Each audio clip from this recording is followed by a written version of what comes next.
Hi guys, இன்றைக்கி என்ன video பார்க்குறோம் அப்படின்னா செயின் ஸ்டிச் தான் பார்க்க போகிறோம். எதுனா சில்க் த்ரெட்டை யூஸ் பண்ணிங்கிறோம். இதுக்கு வந்து 2 சில்க் த்ரெட் கண்டிப்பாக எடுக்கணும். ஏன் அப்படின்னா 2 த்ரெட் யூஸ் பண்ணி நம்ம வந்து செயின் ஸ்டிச் போடுவோம். அதனால் 2 இது ஒரே ஷேடில் 2 இது வச்சுக்கோங்க.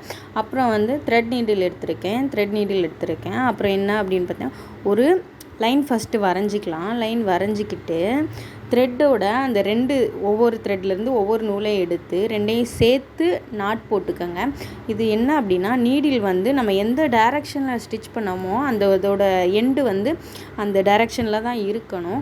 இப்போ என்ன அப்படின்னு பார்த்தீங்கன்னா சில்க் த்ரெட் எடுத்துக்கோங்க. 2 த்ரெட்டையும் சேர்த்து நாட் போட்டு வச்சுருக்கேன்.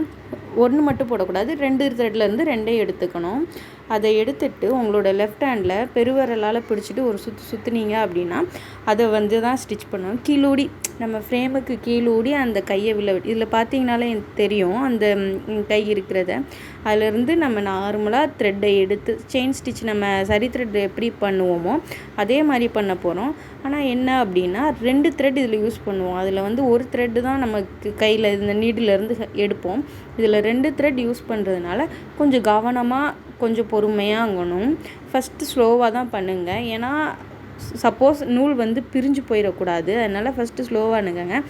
ஃபஸ்ட்டு கீழேருந்து எடுத்துட்டு கரெக்டாக மேலே அந்த கிளாத்தும் அந்த நீடிலும் சேர்கிற இடத்துல லேசாக ட்விஸ்ட் பண்ணி 90 டிகிரி உங்கள் நீடில் வந்து லேசாக ட்விஸ்ட் பண்ணி எடுத்தீங்க அப்படின்னா ஈஸியாக வந்துடும். மேலே வந்துட்டு கீழேயும் உங்கள் கையை வந்து 360 டிகிரிலையும் வந்து அப்படியே சுற்றி எடுத்தீங்க அப்படின்னா செயின் ஸ்டிச் ஈஸியாக போட்டுடலாம். இதே ரெகுலராக இப்படி போட்டுகிட்டே வாங்க. நல்லா கவனித்து பார்த்தீங்கன்னா தெரியும். உள்ளே நல்லா குத்திட்டு ஒரு சுற்றிட்டு அப்படியே ட்விஸ்ட் பண்ணி கொண்டு வந்தீங்க அப்படின்னா செயின் ஸ்டிச் வந்து இதுதான் கிடச்சிருச்சு. தனித்தனியாக நூல் பிரிஞ்சிடாமல் பார்த்துக்கோங்க. 2ஐயும் சேர்த்துடுங்க. அப்போந்தான் பார்க்குறதுக்கு வந்து கொஞ்சம் திக்காக தெரிகிற மாதிரி இருக்கும். சிங்கிள் த்ரெட் மட்டும் எடுத்தோம் அப்படின்னா ஈஸியாக ஃபஸ்ட்டே அந்து போகிறதுக்கான சான்ஸ் நிறையா இருக்குது. இப்போது லாஸ்ட் என்ன அப்படின்னு பார்த்தீங்கன்னா எண்ணாட் போட்டு செயின் ஸ்டிச்சை வந்து லாக் பண்ணிடலாம். இல்லைனா அப்படியே விட்டுரும். அதனால் எண்ணாட் போட்டுடலாம். கீழேருந்து அந்த த்ரெட்டை எடுத்துட்டேன்.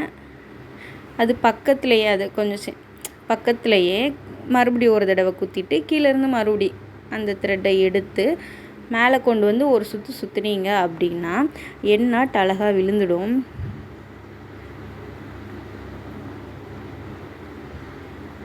அவ்வளோதான், எண்ணாட் போட்டாச்சு. இழுத்து பார்த்தீங்க அப்படின்னா நல்லா டைட்டாகிடும். அப்புறம் வேணால் நீங்கள் இந்த மேலே நீட்டிகிட்டு இருக்கிற த்ரெட்டை வந்து கைவிட்டு எடுத்துக்கலாம். ஆரி கிளாஸ் கற்றுக்கணும் அப்படின்னா இந்த வாட்ஸ்அப் நம்பர் கான்டாக்ட் பண்ணுங்கள். Thank you so much.